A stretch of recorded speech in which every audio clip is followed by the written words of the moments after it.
हे देवा हो गुरुदेवा देवा हो देव देवा हो ऊंचे तनों के चंदा सितारों में तू नीचे धरती की पुलकित बहारों में तू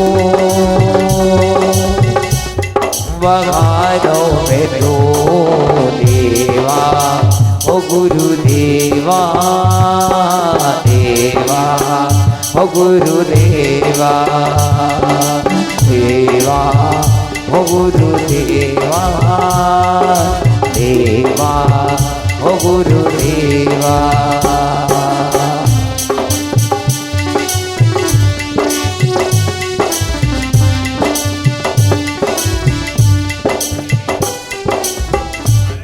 दीप प्रज्वलित हुआ। हाँ।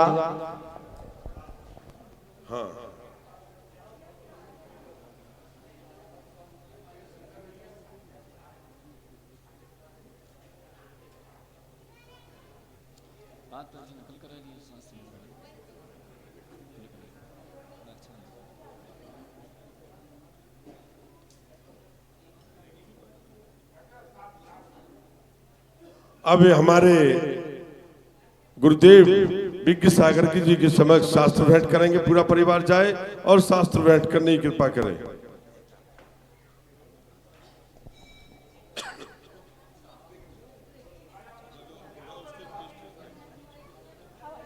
पूरा पांड्या परिवार जाकर के आचार्य मुनि श्री विज्ञ सागर जी महाराज को शास्त्र भेंट करने की कृपा करें।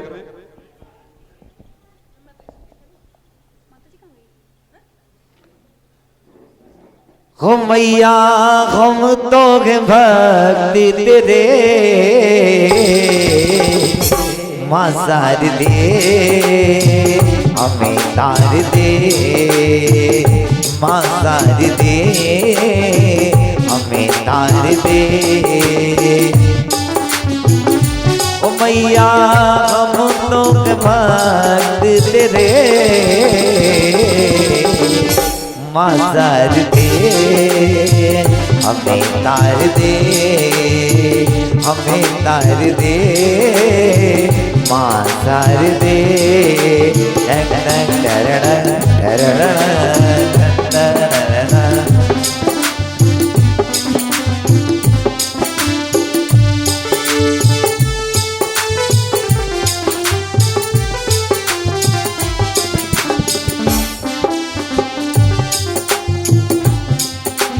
बहुत बहुत धन्यवाद हमारे सुनील जी शीला जी पांड्या परिवार का, जिन्होंने आज का भक्तांबर का विधान उनका जो सौदरबंद मन के संपन्न किया है वो आ जाए नीचे की स्टेज पर।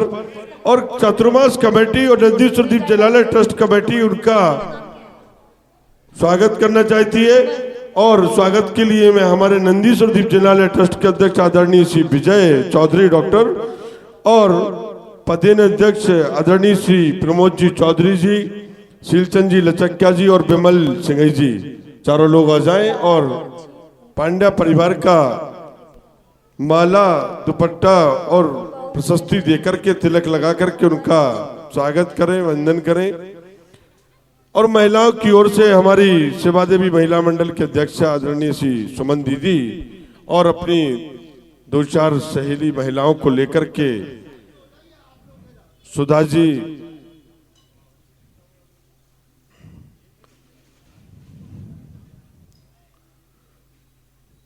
सोनल, संगीता, संध्या जो भी है सभी आ जाएं। उषा भाभी, इनके माथे पे तिलक लगाओ और माला गले में पहनाओ, सब स्वागत में तालियां बजाओ। स्वागतम स्वागतम स्वागतम स्वागतम स्वागतम स्वागतम स्वागतम स्वागतम।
बहुत बहुत धन्यवाद।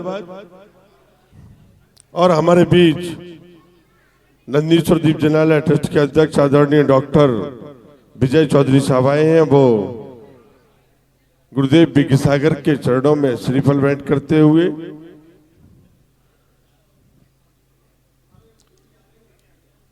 निर्मल मुनीम साहब नहीं आया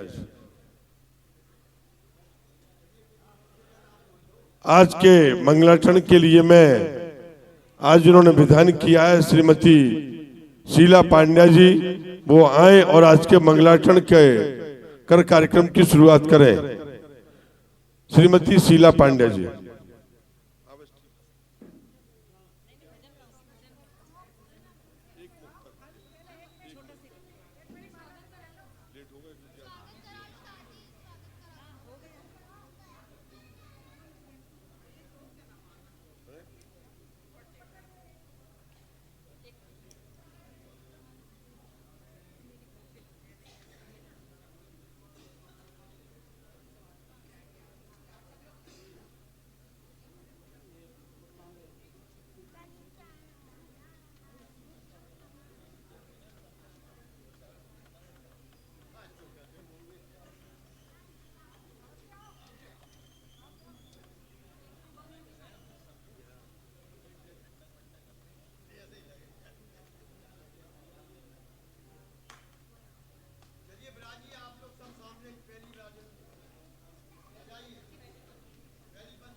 आचार्य विनम्र सागर जी महाराज की जय, मुनि संघ की जय।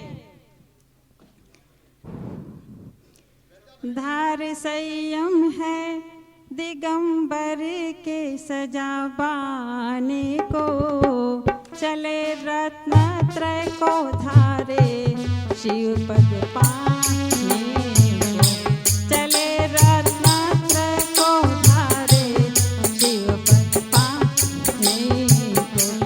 आई घर बैठे गंगा में नहाओ लोगो, ये वो कश्ती है पार बैठ जाओ लोगो। धर्म के दूर है ये, करे भ्रम दूर है ये, पाप से दूर है ये, बहुत सुखपूर है ये यहाँ आए हैं, ये यहाँ आए हैं भूलों को पथ दिखाने को। चले रत्न त्रय को धारे शिव पद पाने को, चले रत्न त्रय को धारे शिव पद पाने को।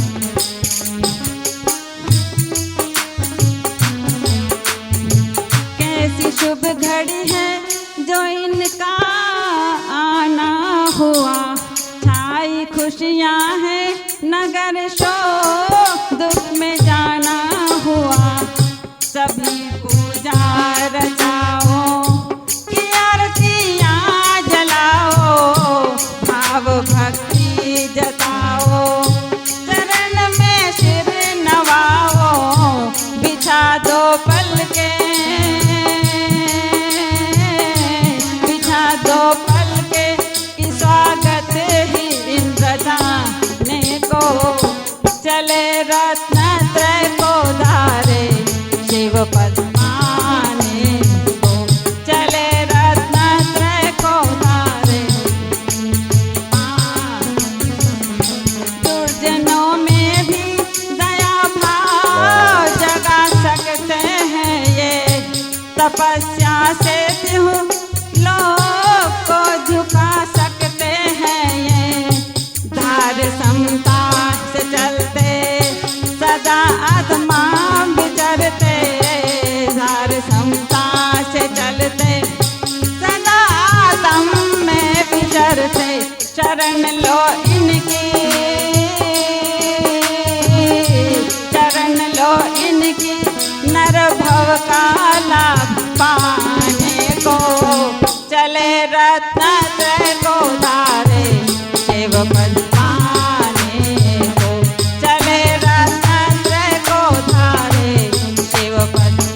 तालियां, बहुत बढ़िया, अति सुंदर। संयम है, धार संयम है, दिगंबर के खजाने को चले रत्न को धारे शिव पद पाने को, चले रत्न को धारे शिव पद पाने।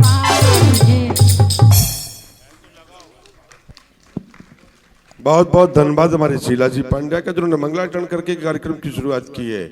मैं मुनि श्री निर्यापक मुनि श्री विज्ञ सागर जी महाराज के चरणों में बार बार नमोस्तु करते हैं। भगवान जो भक्तामर की क्लास निरंतरता बह रही है और आचार्य श्री के अनुकूल स्वास्थना होते हुए आज की क्लास हमारे निर्यापक मुनि विज्ञ सागर जी महाराज लेंगे और उनके चरणों में कई बार नमोस्तु करते हैं। नमोस्तु नमोस्तु नमोस्तु। सभी लोग हाथ छोड़ दीजिए, ये थोड़ा माइक ठीक कर दो। ओम नमः सिद्धेभ्यः।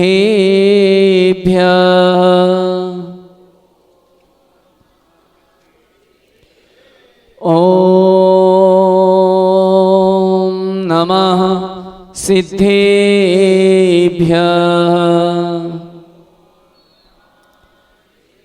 ओम नमः सिद्धेभ्यः।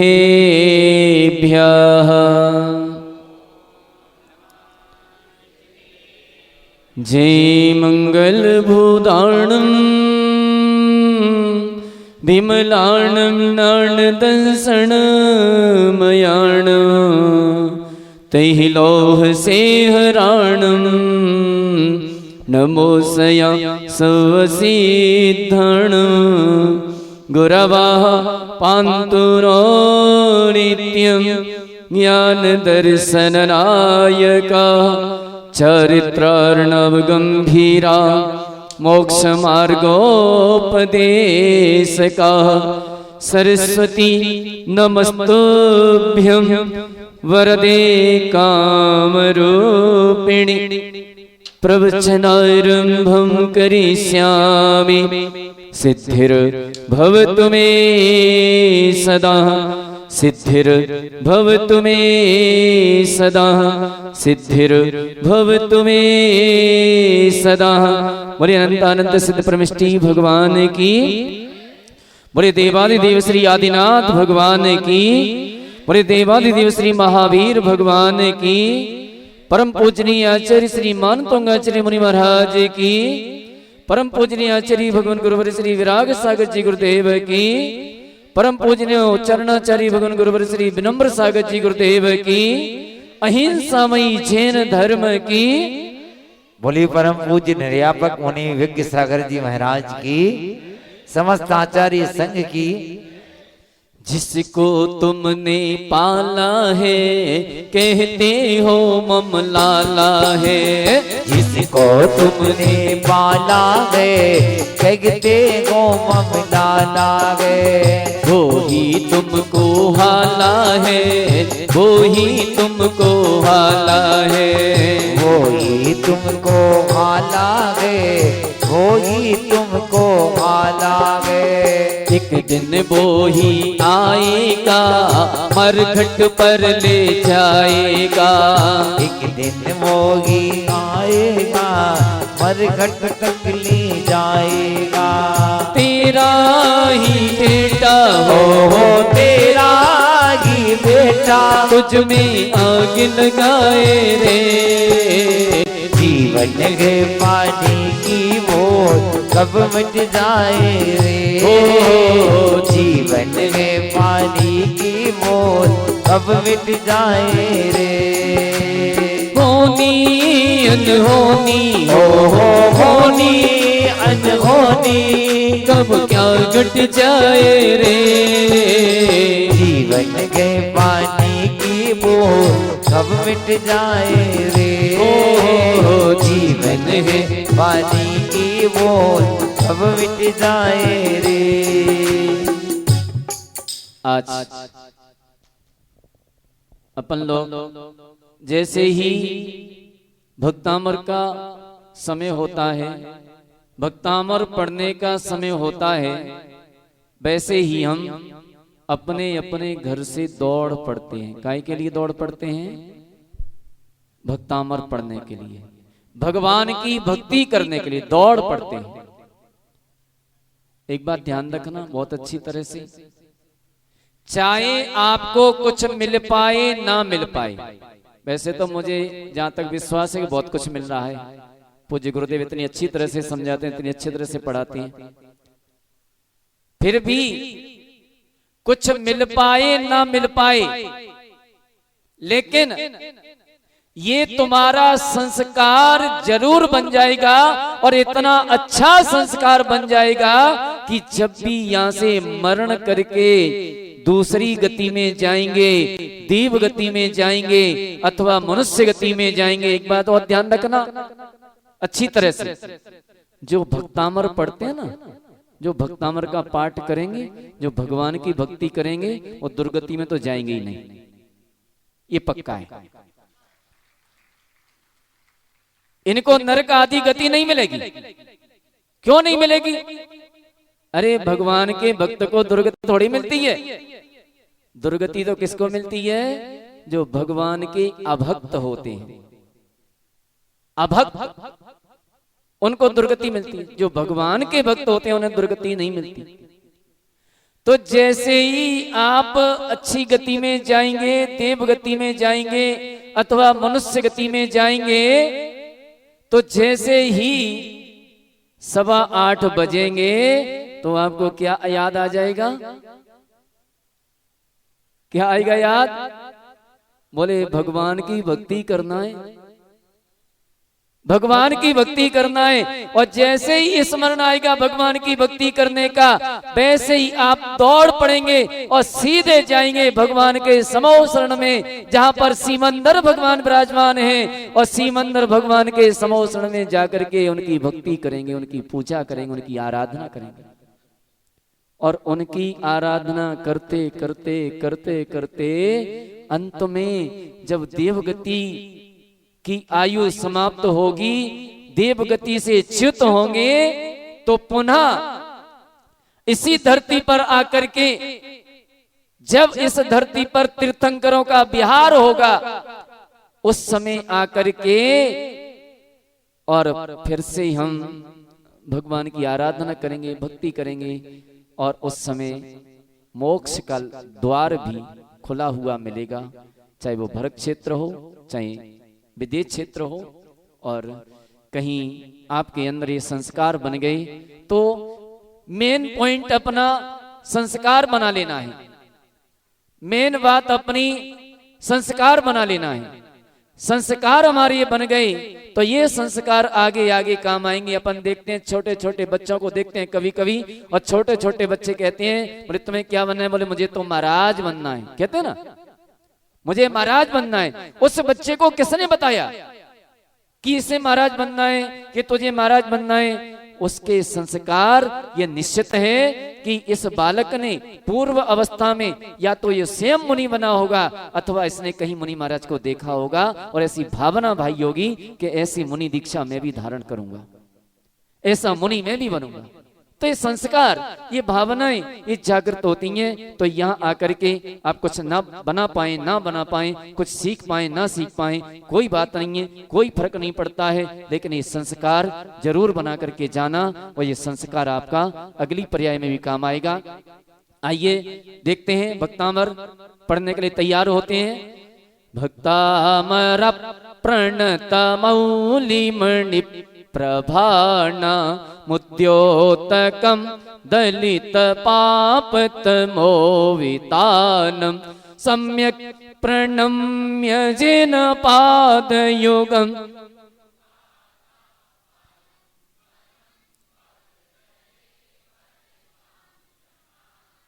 यह संस्तुतः सकल वाङ्मय तत्त्वबोधा दुद्भूत बुद्धिपटुभिः सुरलोकनाथैः स्तोत्रैर्जगत् त्रितय चित्तहरैः रुदारैः स्तोषेः।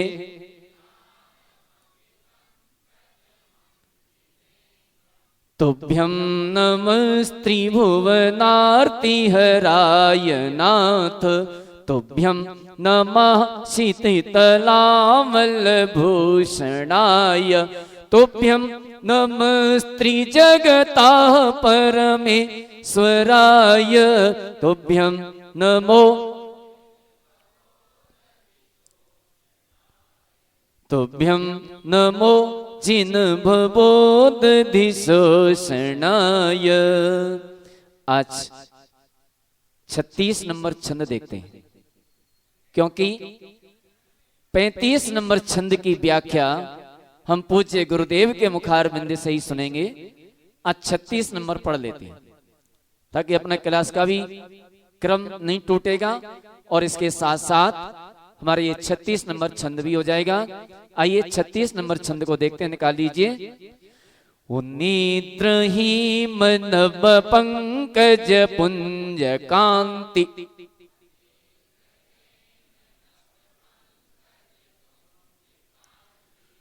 नेत्रहीन नव पंकज पुंज कांति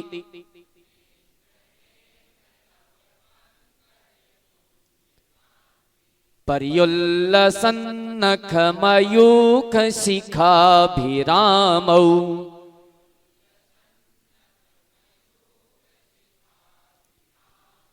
पर्युल्लसन्नखमयूख शिखाभिरामौ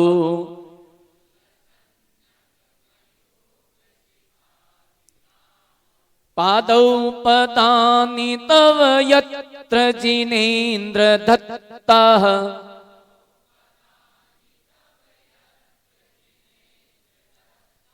पादौ पदानि तव यत्र जिनेन्द्र दत्तः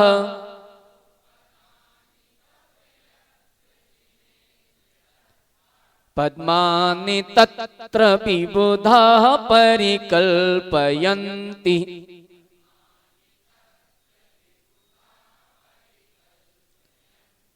पद्मानि तत्र विबुधाः परिकल्पयन्ति।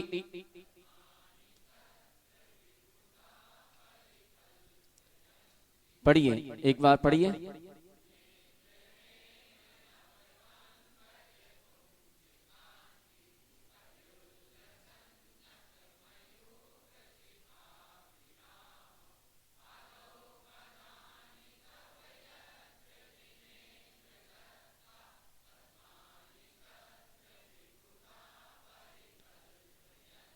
विबुधाः विबुधाः विसर्ग, ठीक है ना।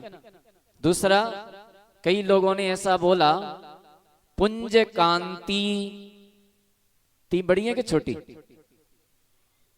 छोटी है ना, तो ती तो कांति, तो एक मात्रा और बढ़ जाएगी, और एक मात्रा बढ़ जाएगी तो मात्रा बढ़ जाने पर क्या होता है? अर्थ गलत हो जाता है, छंद बिगड़ जाता है, छंद भी बिगड़ जाएगा। जैसे कभी कभी हम पढ़ते हैं ना, नमो आयरियाणम, है ना, पढ़ते हैं ना, बहुत सारे लोग पढ़ते हैं नमो आयरियाणम। अब नमो आयरियाणम तुमने पढ़ा है तो नमोकार मंत्र में कितनी मात्राएं होती हैं? कितनी होती हैं मात्राएं? 58, 35 अक्षर होते हैं, और मात्राएं कितनी होती हैं? 58। और नमो आयरियाणम पढ़ दिया तो बड़ी स्वर की 2 मात्राएं हो जाती हैं, तो कितनी हो जाएंगी? 58 की जगह कितनी हो जाएंगी? 59 मात्रा हो जाएंगी। और 59 मात्रा हो जाने पर एक मात्रा कम हो जाए अथवा एक मात्रा बढ़ जाए तो मंत्र अपना काम नहीं करता है। आपने सुना होगा पुष्पदंत भूतबली महाराज, मुनि महाराज, जिनके एक के सामने कानी देवी आ गई, एक के सामने बड़े बड़े दांतों वाली देवी आ गई। क्यों आ गई बड़े बड़े दांतों वाली देवी? इसलिए आ गई कि उस मंत्र में मात्रा अधिक थी। और कानी देवी क्यों आ गई? उस मंत्र में मात्रा कम थी। तो आप जो भक्तामर पढ़ोगे ना तो निद्र हेमंत पंकज पुंज कांति, तो बड़े बड़े दांतों वाली देवी आ जाएगी। कदाचित आई तो, वैसे तो आएगी नहीं, आई तो बड़े बड़े दांतों वाली आ जाएगी। क्यों? तुमने एक मात्रा ज्यादा पढ़ दी उसमें। इसलिए जितना है जैसा है वैसा पढ़ो। अन्योन मन त्रिक्तम याथा तथ्यम बिना च विपरीतात्। जैसा है वैसा पढ़ो, जितना लिखा है उतना पढ़ो, ना तो अधिक पढ़ो और ना कम पढ़ो। तो यहां पर अपन पढ़ेंगे कांति, कांति, ठीक है ना, कांति छोटी ई। दूसरा सिखा भी रामो, कहीं ने रामो पढ़ा रामो। अब रामो थोड़ी ये मात्रा दो है कि एक, दो मात्राएं की एक मात्रा, दो मात्राएं, तो दो मात्राएं हैं तो दोनों मात्राओं को पढ़ना पड़ेगा। अब यहां पर आपने एक कम कर दी, वहां पर बढ़ा दी, यहां कम कर दी। यद्यपि यहां कम नहीं होती, ओ औ दोनों में दो दो मात्राएं होती हैं, ये दीर्घ ही होते हैं इसलिए दोनों मात्राएं होती हैं। लेकिन यहां कानी देवी तो नहीं आएगी, लेकिन छंद गलत हो जाएगा, है ना। तो क्या पढ़ेंगे? रामौ सिखा भी रामौ, ठीक है ना, सिखा भी रामौ। एक बार फिर से पढ़िए।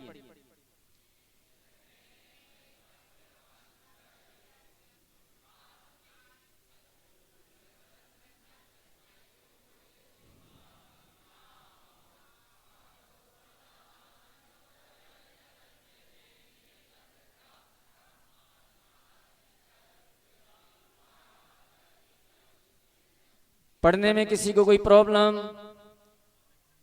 पढ़ना आ गया सबसे? चलिए देखते हैं, अर्थ देखते हैं इसका। पहले फल देखते हैं। इसका फल है लक्ष्मी प्रदायक। क्या फल है इसका? लक्ष्मी प्रदायक। कौन सी लक्ष्मी चाहिए? क्योंकि लक्ष्मी तो कई प्रकार की होती है। एक गृह लक्ष्मी होती है, एक ज्ञान लक्ष्मी होती है, एक मोक्ष लक्ष्मी होती है और एक कलय लक्ष्मी भी होती है। सभी प्रकार की लक्ष्मी होती है। अब आपको कौन सी लक्ष्मी चाहिए? अब आपको जो लक्ष्मी चाहिए वो मिल जाएगी, क्योंकि ये भक्तामर, भक्तामर के माध्यम से हमें ज्ञान लक्ष्मी की भी प्राप्ति हो सकती है, हमें केवल ज्ञान की प्राप्ति भी हो सकती है, हमें मोक्ष लक्ष्मी की भी प्राप्ति हो सकती है। जब उपसंहार करेंगे तो उसमें बताएंगे आचार्य मानतुंग मुनि महाराज कि जो इस भक्तामर को पढ़ता है उसके गले में मोक्ष लक्ष्मी माला पहना देती है, तो मोक्ष लक्ष्मी की भी प्राप्ति होती है।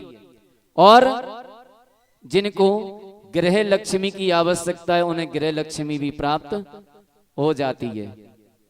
लेकिन भैया एक काम करना,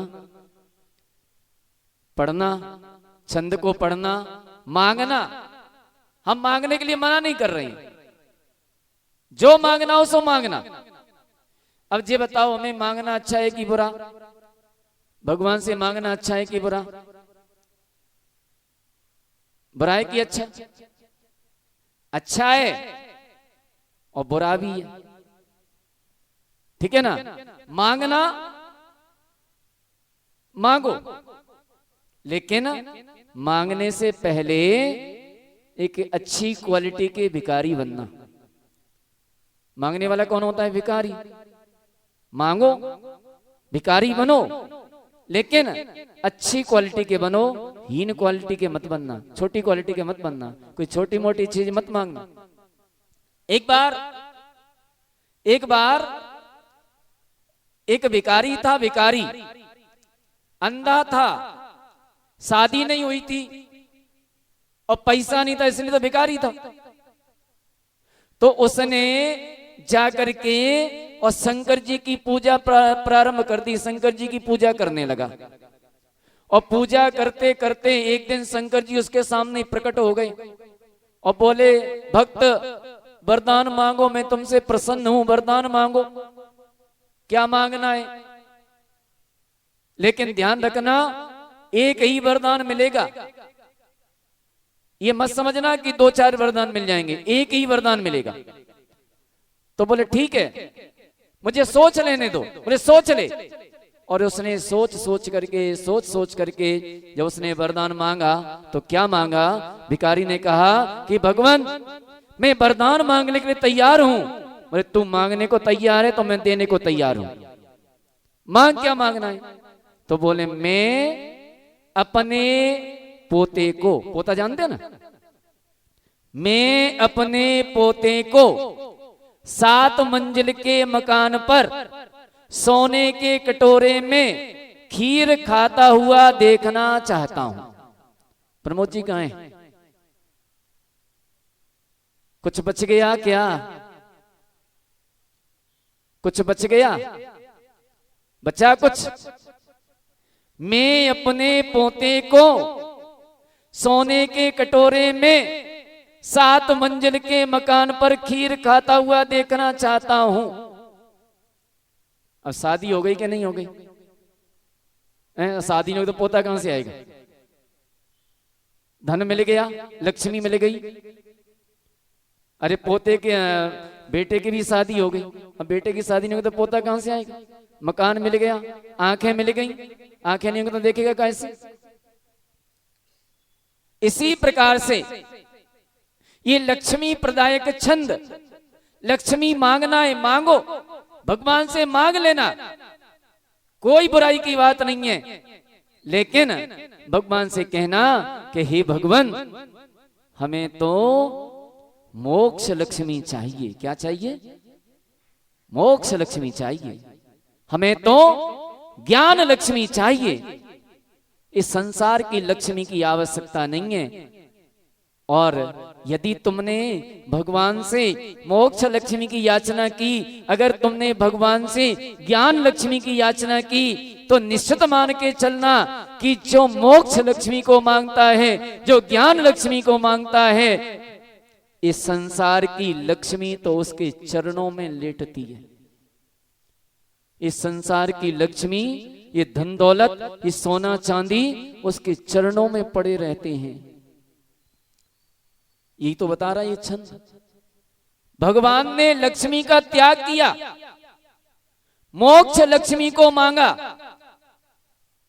और जब मोक्ष लक्ष्मी को मांगा तो जन्म से पहले ही कितने रत्न बरस गए?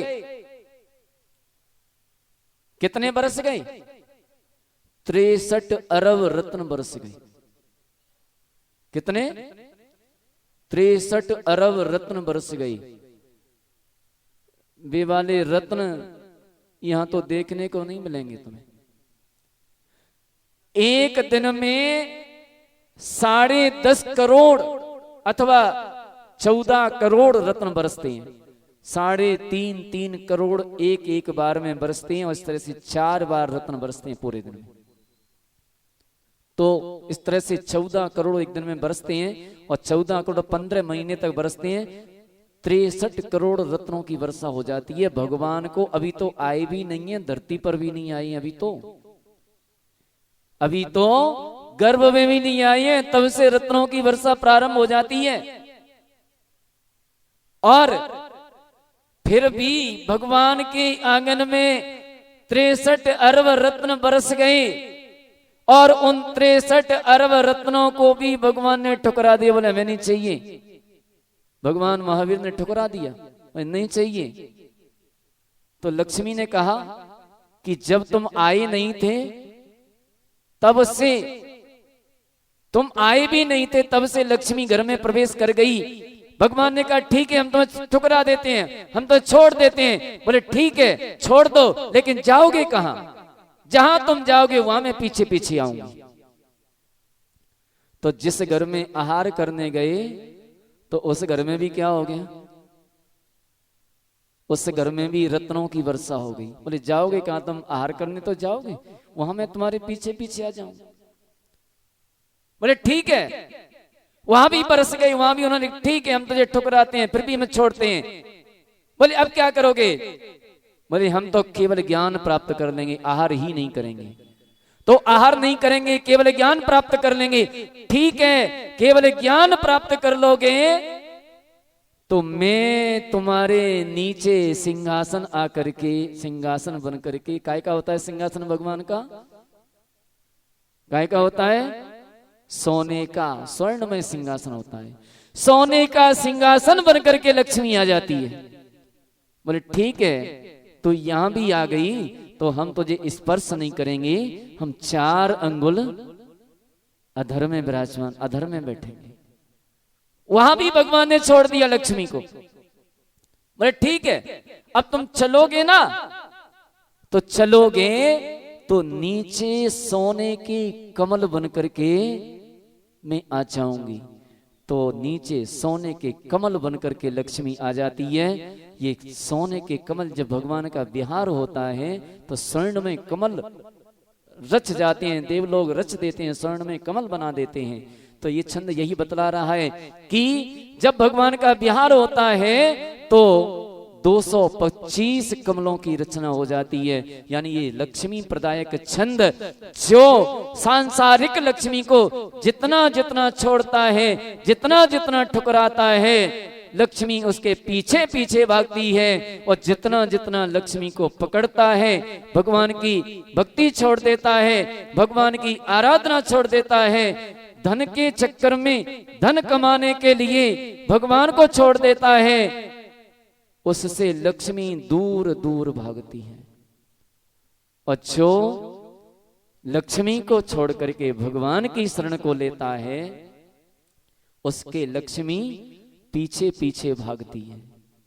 अगर तुम्हें लक्ष्मी को पीछे पीछे लाना है तो भगवान की शरण पकड़ो, और लक्ष्मी को दूर भगाना है तो लक्ष्मी के पीछे पीछे भागो। आप दोनों काम कर सकते हो, लक्ष्मी को अपने पीछे भी लगा सकते हो और तुम भी लक्ष्मी के पीछे भाग सकते हो। तुम लक्ष्मी के पीछे भागे तो लक्ष्मी उतनी दूर भागती जाएगी, और तुमने यदि लक्ष्मी को छोड़ा, भगवान के पीछे लग गए, तो लक्ष्मी तुम्हारे पीछे पीछे लग जाएगी। इसलिए हम भगवान के पीछे लगे, भगवान की भक्ति करें, और भगवान की भक्ति करके ऐसी लक्ष्मी की याचना करें, ऐसी लक्ष्मी को मांगे कि जिस लक्ष्मी को प्राप्त करने पर हम भगवान की आराधना में, भगवान के गुणगान में, भगवान की पूजा में मांगे। 3 रत्न मांग लेना कि हे भगवान, हमें तो सम्यक दर्शन, सम्यक ज्ञान और सम्यक चारित्र, इन 3 रत्नों को दे दीजिए। यदि आपने इन 3 रत्नों को मांगा है तो ये सांसारिक रत्न, ये सारे रत्न तुम्हारे चरणों में पड़े हुए दिखाई देंगे। ये सारे रत्न तुम्हारे पीछे पीछे भागेंगे। इसलिए मांगो, मांगने में कोई बुराई नहीं है, कोई फर्क नहीं पड़ता है, मांगो, लेकिन समझदार होकर के मांगना। ये कोई छोटे मोटे दाता नहीं है, ये कोई ऐसे वैसे दाता नहीं है।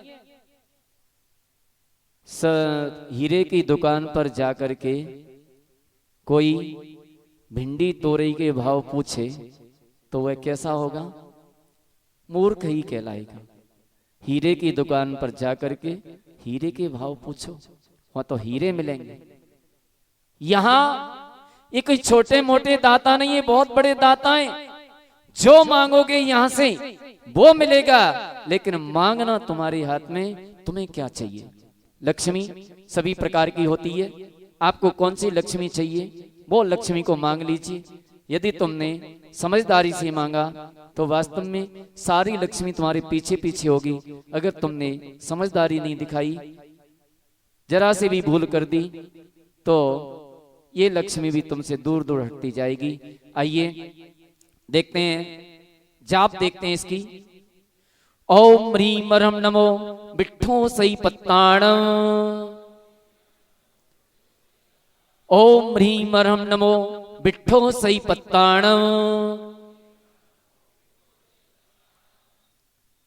ऐसे मुनि महाराज, ऐसे मुनि महाराज जिनकी विष्ठा भी औषधि बन जाती है, ऐसी ऐसी तपस्या करने वाले मुनिराज जिनकी विष्ठा भी औषधि बन जाती है। ये कैसे प्राप्त होती हैं रिद्धियां? क्या करने से प्राप्त होती हैं? तप करने से। कहां से आती हैं ये रिद्धियां? ये रिद्धियां कोई बाहर से नहीं आती हैं, ये रिद्धियां कोई अलग नहीं है, ये आत्मा की शक्तियां हैं। ये आत्मा की शक्तियां हमारी आत्मा के अंदर छिपी हुई हैं, सारी शक्तियां हमारी आत्मा के अंदर छिपी हुई हैं, लेकिन उन शक्तियों के ऊपर कर्म का पर्दा पड़ा हुआ है, कर्म की परत चढ़ी हुई है।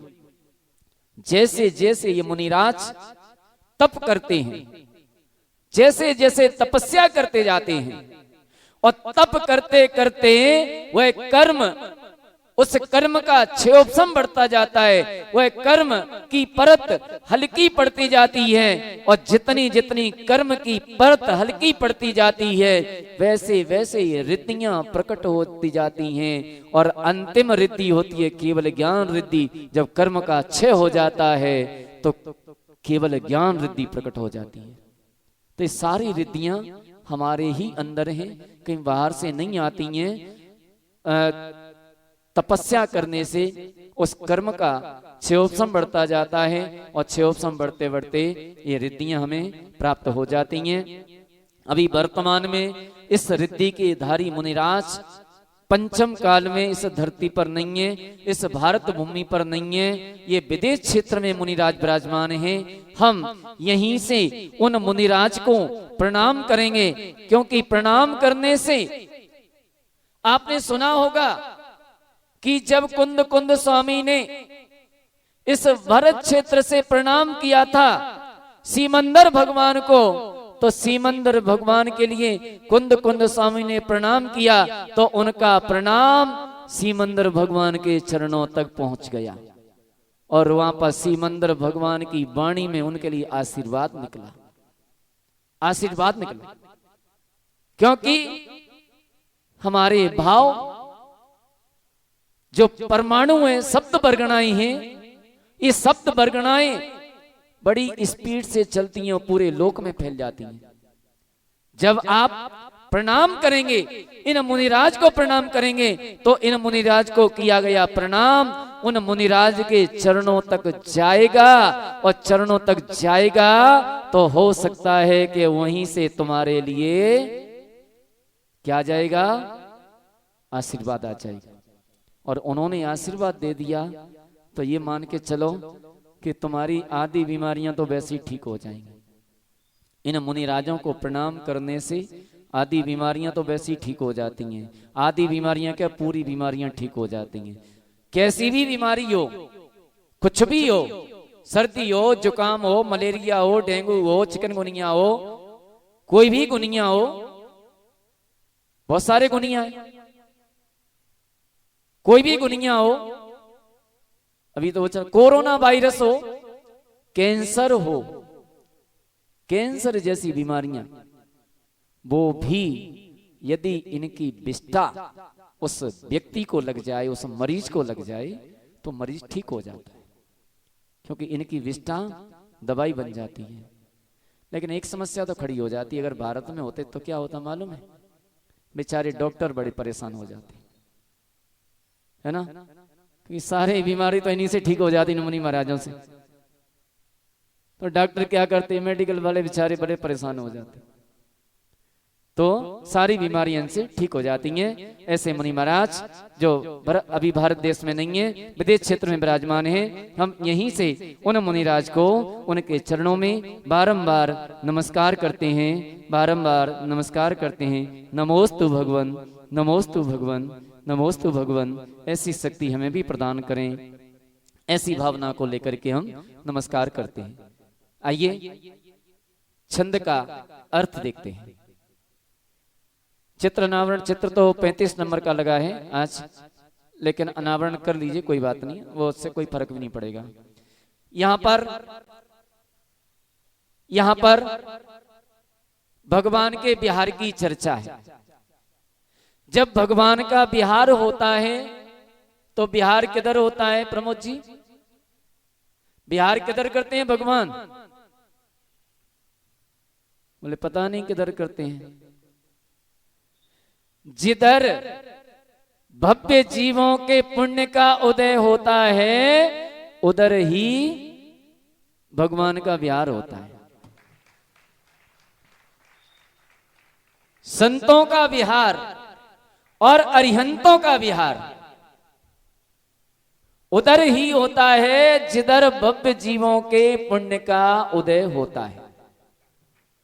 बिना पुण्य के उदय के संतों का विहार और अरिहंतों का विहार नहीं होता है। अभी भारत देश में ही कई प्रांत ऐसे हैं, कई क्षेत्र ऐसे हैं जहां पर साधु जाते ही नहीं। अब कुछ कुछ जाने लगे, जाते ही नहीं है, बड़ा अभाव है साधुओं का। लेकिन कुछ स्थान ऐसे भी हैं कि जहां पर निरंतर साधुओं का समागम बना ही रहता है। नगर में कोई ना कोई साधु बने ही रहते हैं, जैसे कि अपना भोपाल है ना, लाल घाटी भी आते रहते हैं। तो इधर ये मत समझना कि हमारे बहुत पुण्य का उदय है और बड़े पुण्य से साधु आते हैं, बड़े पुण्य से मिलते हैं। साधुओं का आवागमन ऐसे नहीं होता है। तो जिधर भव्य जीवों के पुण्य का उदय होता है उधर ही साधुओं का विहार होता है। देखो एक घटना बताएं मैं आपको। एक बार पूज्य गुरुदेव आचार्य श्री का जब चातुर्मास होना था तो चातुर्मास हमारी दीक्षा बांसवाड़ा में हुई थी, खांडू कॉलोनी में। तो वहां पर एक अम्मा जी जब उनको हम देखने गए तो उन्होंने कहा कि हमारी समाधि करा के जाना। तो हमने कि हम तुम्हारी समाधि करा के कैसे जाएं, अभी तो आप अच्छे भले हैं, कोई बीमारी नहीं है, कोई परेशानी नहीं है। उनके जो है गठिया वाय था, दोनों पैर मुड़ गए थे, पैर सीधे नहीं होते थे। और उनकी बेटियां थी, उनकी बेटियां उनकी सेवा करती थी, उनको भोजन कराती थी और 7 प्रतिमाओं का पालन करती थी। 2 अम्मा जी थी ऐसी, 7 प्रतिमाओं का पालन करती थी। 7 प्रतिमाएं थी, कई वर्षों से कर रही थी। बोले हमारी समाधि करा के जाना। हमने कहा अभी तुम्हारी समाधि नहीं होगी। बोले नहीं हमारी समाधि करा के जाना। हमने कैसे करा के जाना, जबरदस्ती थोड़ी करा दें समाधि तुम्हारी कोई। वहां से बिहार हो गया बांसवाड़ा से।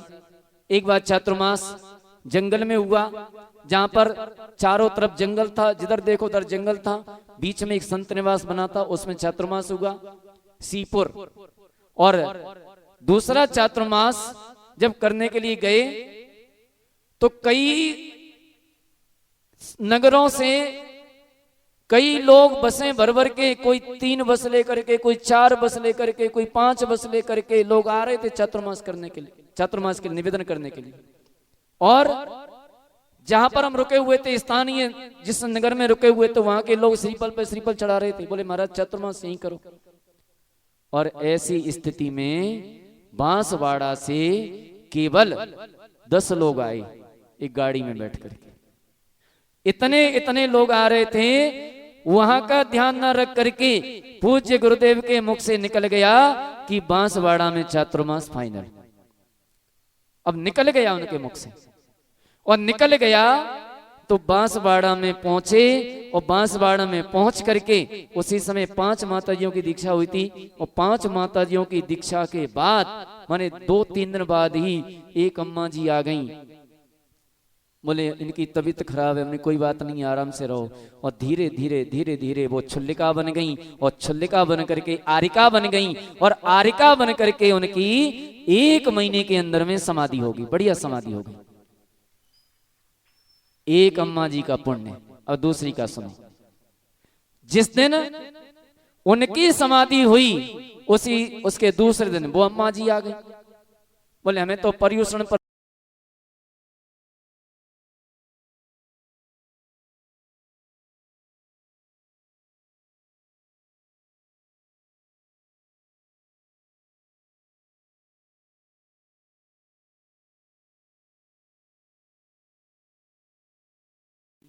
वहीं चैत्यालय था उसी संत निवास में। अब हुआ ये कि पर्यूषण पर्व खत्म हो गए और अम्मा जी से कहा अब चलो वापस। बोले अब वापस नहीं जाना। तो बोले क्या करना है? बोले मेरे केस लॉन्च करो। अब बड़ी समस्या, पैर सीधे नहीं होते, हम लोगों को बिहार करना था शिखर जी के लिए। बोले नहीं, मेरे केस नोच करो, अन्यथा मैं भोजन पानी नहीं लूंगी। अब उन्होंने केस नोच करवा लिए, लेटे ही लेटे केस नोच हो गए, बिठा दिया टिका के। केस नोच करने के बाद अब वो बोली अब तो मेरी दीक्षा दो, दीक्षा कराओ। तो सब लोग बड़े परेशान, बोले इन्हीं की दीक्षा करके पैदल चल नहीं सकती, क्या करेंगे दीक्षा लेकर के। बोले नहीं, हमारी दीक्षा कराओ। बड़ी समस्या खड़ी हो गई, तो उनकी बेटियों को बुलाया, बोले क्या करें। तो देखिए कभी कभी बेटियां बेटों से ज्यादा काम कर जाती हैं, बेटों से ज्यादा सेवा कर जाती हैं माता पिता की। और एक विशेषता कि उनके जो पिताजी थे वो अंधे थे, आंखों से दिखाई नहीं देता था। माँ को पैरों से चलते नहीं बनता था, पिताजी को आंखों से दिखाई नहीं देता था, और दोनों माता पिता की वो सेवा करती थी। बेटा कोई था नहीं उनके। तो उन्होंने कहा, दो बेटियां थी, एक शिक्षा विभाग में थी, एक मेडिकल विभाग में थी, दोनों जॉब में थी। उन्होंने कहा महाराज अगर हमारी माँ जिद कर रही है कोई बात नहीं है, हम लोग 15-15 दिन की छुट्टी लिया करेंगे, आपका बिहार होगा, एक गाड़ी हम माँ के लिए अपने साथ आपके साथ में रखेंगे, उसमें हमारी माँ और जो साथ में रहेंगे वो हम 15-15 दिन की छुट्टियां लेकर के और अपनी माँ की सेवा करेंगे। अब छुल्लिका दीक्षा दे दीजिए, कोई परेशानी नहीं है। और उनको छुल्लिका दीक्षा दी गई, और छुल्लिका दीक्षा दे करके हमारा बिहार होना था 24 तारीख को, 24 दिसंबर को, और उनकी नहीं 24 नवंबर को बिहार होना था, और उनकी 22 नवंबर को रात्रि में 2 बजे बढ़िया संलेखना पूर्वक समाधि हो गई। इतनी अच्छी समाधि, जागृत अवस्था में नमोकार मंत्र सुनते हुए, संबोधन सुनते हुए। तो कहने का मतलब है कि संतों का विहार उसी ओर होता है जिस ओर भव्य जीवों के पुण्य का उदय होता है, जिस ओर भव्य जीवों के जिस ओर पुण्य का उदय नहीं है, उस ओर संतों का और अरिहंतों का विहार भी नहीं होता है। लाल घाटी में अगर तुम्हें 4 महीने का चातुर्मास मिला है तो इसमें निश्चित रूप से हमारी कमेटी वाले जो अध्यक्ष महोदय हैं, मंत्री हैं, कोषाध्यक्ष हैं, आदि आदि जो भी हैं, इन्होंने पुरुषार्थ किया, और पुरुषार्थ करने के साथ साथ इनका पुरुषार्थ था और साथ साथ में आपका भी पुण्य का उदय था। इसलिए यहां पर आपको 4 महीने के लिए साधु मिल गए, अन्यथा नहीं मिलते। और दूसरी बात बताएं, अब इन्होंने पुरुषार्थ किया, फ्री फंड में नहीं किया है, ये बड़े चालाक हैं। प्रमोद जी हमारे बहुत चालाक हैं, वकील हैं। बोले कोई बात नहीं, अब जितने लोग ये भक्तामर पढ़ेंगे ना, और जितने लोग भक्तामर पढ़ेंगे, पूजन करना सीखेंगे, उसमें से 17% इनके खाते में जाएगा। अब 17% इनके खाते में जाएगा तो कितना हो जाएगा इनका? अब समझो, फ्री फंड में थोड़ी करते हैं ये। हमारे डॉक्टर साहब हैं, चालाक हैं, बहुत पढ़े लिखे लोग हैं, ऐसा मत समझना। और वो कहां से जाएगा? वो आपके खाते से नहीं जाएगा। ये मत समझना कि हमारा कट जाएगा, ये तो बोनस है, बोनस का इनको चला जाएगा। इसलिए जो साधुओं को लाते हैं, प्रवास कराते हैं, उनका पुण्य एक विशेष पुण्य होता है, उनका पुण्य विशेष बढ़ जाता है। तो अरिहंतों का विहार, यहाँ पर भगवान का विहार अनिच्छा पूर्वक होता है। उनकी इच्छा नहीं होती कि हम विहार करें, उनका विहार स्वाभाविक होता है। और स्वाभाविक होता है, जिधर भव्य जीव पुण्यशाली हैं उधर इनका विहार होता है। आइए कहते हैं, उन्नित्र हेम, उन्नित्र माने खिले हुए, खिले हुए, हेम माने स्वर्ण, खिले हुए स्वर्ण के, नव माने नवीन, नवीन नवीन, पुराने नहीं, नवीन नवीन, पंकज माने कमलों के पुंज। ऐसा नहीं है कि एक कमल बिछा दिया फिर वही कमल आगे लगाना, ऐसा नहीं। एक कमल पर एक बार भगवान ने पैर रख दिया, उस कमल का दोबारा प्रयोग नहीं करेंगे, उसको उठाकर फेंक देंगे। नया आएगा, दूसरा आएगा। तो नव, नवीन, नवीन, पंकज कमलों के पुंज समूह के समान, कमलों के पुंज के समूह के समान, कांति, कांति वाले, पर्युल्लसन्नक, सर्व ओर फैलने वाले, सभी ओर फैले हुए, सकुड़े नहीं, कैसे फैले हुए, सभी ओर फैले हुए, फैलने वाली, नख मयूख, सिखों नख मयूख, नखों की किरणों के, नखों की किरणों के, सिखा विरामऊ, अग्रभाग से, सिखा विरामऊ, अग्रभाग से सुंदर, जिनेन्द्र, जिनेन्द्र भगवान तब माने आपके, पादौ, पादौ माने दोनों चरण, यत्र जहां पर, पदानी कदम रखते हैं, जहां पर कदम रखते हैं, धत्ता माने रखते हैं, तत्र वहां पर विबुधा, विबुधा माने देवगण, देवगण पद्मानी कमलों की परिकल्पयंती संरचना करते हैं, जिधर जिधर भगवान पैर रखते हैं, ऐसा नहीं कि भगवान ऐसे जैसे अपन चलते हैं ना डग भर के, वैसे ही चलते हैं, एक एक एक एक एक एक कदम। तो जैसे ही जैसे वो कदम रखते जाते हैं, वैसे ही देव लोग उनके चरणों के नीचे स्वर्णिम खिले हुए कमलों की रचना करते जाते हैं। ऐसे कमल 15-15 माने एक पर पैर रख रहे हैं तो 7 पीछे और 7 आगे, ऐसे 15 कमल और 15 की ये 15 पंक्तियां बनती हैं, 7 इधर और 7 इधर और एक बीच में जिस पर चल रहे हैं। तो कुल मिलाकर के कितने हो जाते हैं? 225 कमलों की रचना करते हैं देव। जब भगवान चलते हैं तो 225 कमलों की रचना देवलोक कर देते हैं। और ध्यान रहे, एक कमल जिस पर पैर रख दिया है भगवान ने, उस कमल को दोबारा यूज नहीं करते, आगे आगे नए नए कमल बनते जाते हैं, नए नए कमलों की रचना होती जाती है। आइए इसका अर्थ देखते हैं।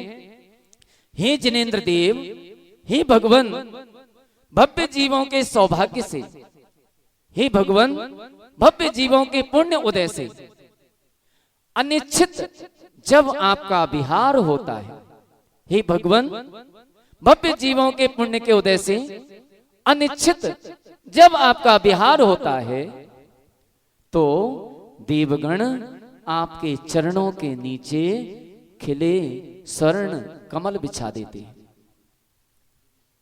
जो अति सुंदर लगते हैं। हे भगवान, हे भगवान, पुण्य के उदय से, हे भगवान, पुण्य के उदय से, हे भगवान, भव्यों के पुण्य के उदय से, हे भगवान, भव्यों के पुण्य के उदय से अनिच्छा पूर्वक जब आपका विहार होता है, तो आपके चरणों के नीचे देव लोग कमल बिछा देते हैं, जो अति सुंदर लगते हैं। इतना सा अर्थ है इसका, इतना सा भावार्थ है। हे भगवान, भव्य पुण्यों के उदय से, भव्य जीवों के पुण्य के उदय से जब आपका अनिश्चित विहार होता है, तो आपके चरणों के नीचे देव लोग कमल बिछा देते हैं, कमल की रचना कर देते हैं, जो अति सुंदर हैं। समझ में आ गया? समझ में आ गया अर्थ? इसको 1-2 बार रिपीट कर लीजिए। हे भगवान, जोर से बोलिए, हे भगवान, भव्य जीवों के, हे भगवान, भव्य जीवों के सौभाग्य से अथवा पुण्य के उदय से, हे भगवान, भव्य जीवों के पुण्य के उदय से अनिच्छा पूर्वक, अनिच्छा पूर्वक जब आपका विहार होता है, जब आपका विहार होता है, तो देवगण, तो देवगण आपके चरणों के नीचे, आपके चरणों के नीचे कमल बिछा देते हैं, जो अति सुंदर हैं, जो अति सुंदर हैं। समझ में आ गया? कौन बताएंगे?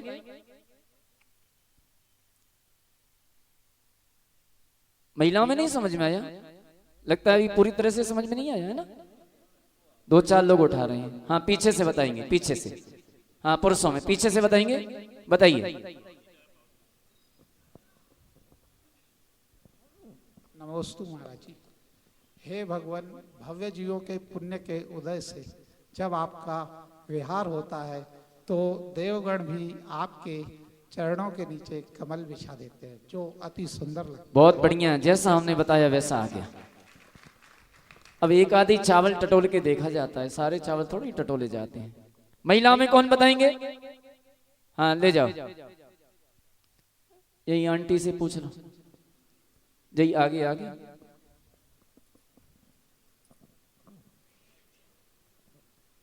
महाराज जी, आचार्य श्री को नमोस्तु, नेमिनाथ भगवान को नमोस्तु, महाराज जी, माता जी को वंदाई, महाराज जी को नमोस्तु। हे भगवान, भव्य जीवों के पुण्य के उदय से जब तीर्थंकर भगवान का अनिच्छा पूर्वक विहार होता है तो देव उनको सुंदर पुष्प बिछा देते हैं, जो कि बहुत अति सुंदर होते हैं। बहुत बढ़िया। भगवान के सामने जाओ ना, कोई भी भगवान के सामने जाओ, चाहे वो आदिनाथ हो, चाहे महावीर हो, चाहे पारसनाथ हो, चाहे नेमिनाथ हो, यही कहना कि जब आपका विहार होता है तो देवगण आपके चरणों के नीचे कमल बिछा देते हैं। अनर्घ प्राप्ति अर्घ्येन्द्र पामेति स्वाहा। पूजा हो गई आपकी। पूजा माने प्रशंसा, और प्रशंसा में हम कुछ भी कह सकते हैं। भगवान की प्रशंसा में प्यारे आदिनाथ भगवान करें गुणमान तुंग गुणगान, जिन्हें नित्य भोग हमारी है। भक्तामरी सुनोर की महिमा सबसे न्यारी है, कि मोरी सुन नैयो हृदय में सुन पापियों की किस्मत से भगवन गमन आपका होता। खिले कमल नवदीप रचाते मन हर मंजर होता। 225 कमल स्वर्णमय महिमा महिम बताते, चरण कमल के नीचे रखते सुंदर दृश्य बनाते। ये लक्ष्मी देने वाला छन मिटाता है मल की दुर्गंध, सभी जन को मनहारी है। भक्तावर इस दोत की महिमा सबसे न्यारी है, कि मोरी सुन नैयो हृदय में आप ही प्रभु देश नाते नेक मन करते।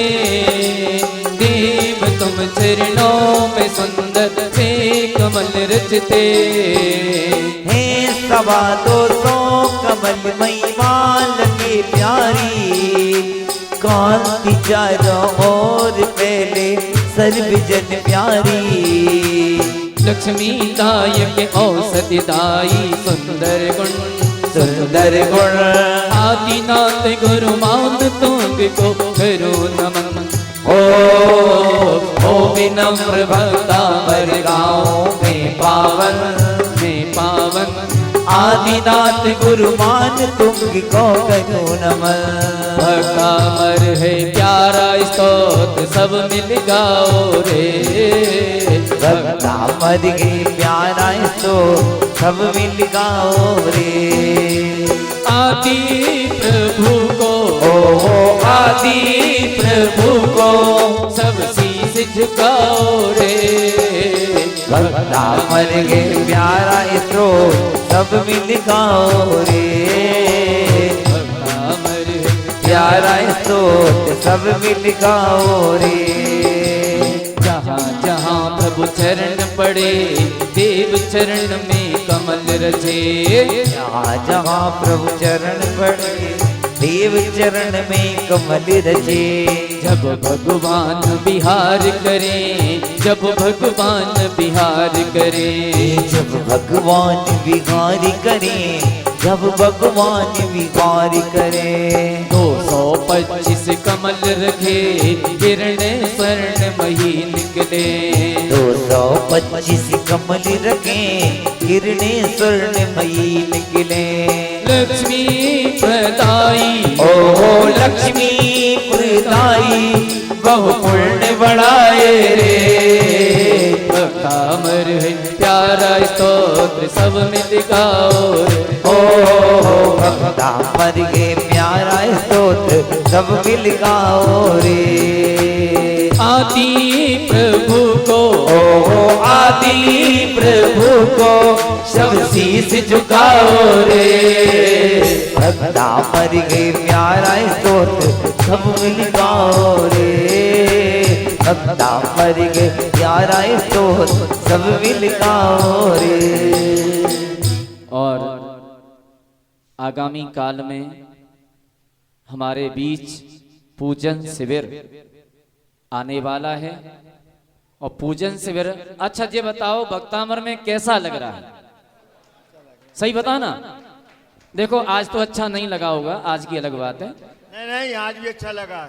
कैसी बात करते यार, निर्यापक मुनि विराजमान है तो अच्छा क्यों नहीं लगेगा? अब जो भी जैसा भी समझो, लेकिन ये मान के चलना कि पूजन शिविर में इससे भी 5 गुना आनंद आने वाला है। अभी पूजन शिविर लगेगा और उसमें देखना, और हम आपको गारंटी देते हैं बिल्कुल लिख के कि 3 दिन आ जाना या 2 दिन आ जाना। क्या है कि एक दिन तो उसमें चला जाता है, किसमें? भूमिका बनाने में। दूसरे दिन आ जाना, तीसरे दिन आ जाना, 3 दिन आ जाना।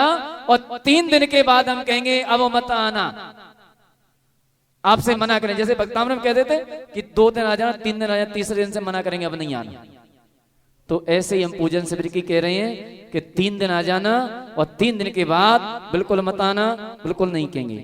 आप जितना भी पूज्य गुरुदेव का आनंद लेते हैं, पूज्य गुरुदेव जितना सुनाते हैं पूजन शिविर में, इससे कई गुना आनंद आने वाला है। उसके लिए आप लोग तैयार रहिए और बिल्कुल अपना मन बना करके रहिए। अपनी जो भी उपस्थिति है उपस्थिति दर्ज कराइए, और उपस्थिति दर्ज कराएंगे तो वह आनंद भी आपके बीच आएगा। आइए जाप देख लेते हैं। ओम ह्रीम रम नमो बिट्ठो सही पत्ताणम। ओम ह्रीम रम नमो बिट्ठो सही पत्ताणम। ओम ह्रीम रम नमो बिट्ठो सही पत्ताणम। ओम ह्रीम रम नमो बिट्ठो सही पत्ताणम। ओम ह्रीम रम नमो बिट्ठो सही पत्ताणम। ओम ह्रीम रम नमो बिट्ठो सही पत्ताणम। ओम ह्रीम रम नमो बिट्ठो सही पत्ताणम। ओम ह्रीम रम नमो बिट्ठो सही पत्ताणम। और अपने दोनों हाथ हृदय पर रख लीजिए। ओम ह्रीम रम नमो सम्यक दर्शन ज्ञान चरित्रेभ्यो नमः। ओम ह्रीम श्री सम्यक दर्शन ज्ञान चरित्रेभ्यो नमः। ओम ह्रीम श्री सम्यक दर्शन ज्ञान चरित्रेभ्यो नमः। दोनों हाथ रगड़ करके पूरे शरीर का स्पर्श कर लीजिए। हे भगवान, हमारे शरीर में किसी प्रकार की कोई बीमारी, किसी प्रकार की कोई परेशानी न आए। और अब जो है जो भी सूचना समाचार दे दीजिए। देखिए 6 तारीख को भक्तामर महा अर्चना। देखिए आप लोगों से एक बात और कहना है कि मान ली इतना देर हो जाती है, 2 मिनट और सही, 5 मिनट और सही, कम से कम पूरी सूचना सुन करके जाएं, जनवाणी की स्तुति करके जाएं, है ना? हाँ बोलिए। 6 तारीख को सामूहिक विधान होगा जिसमें जितने भी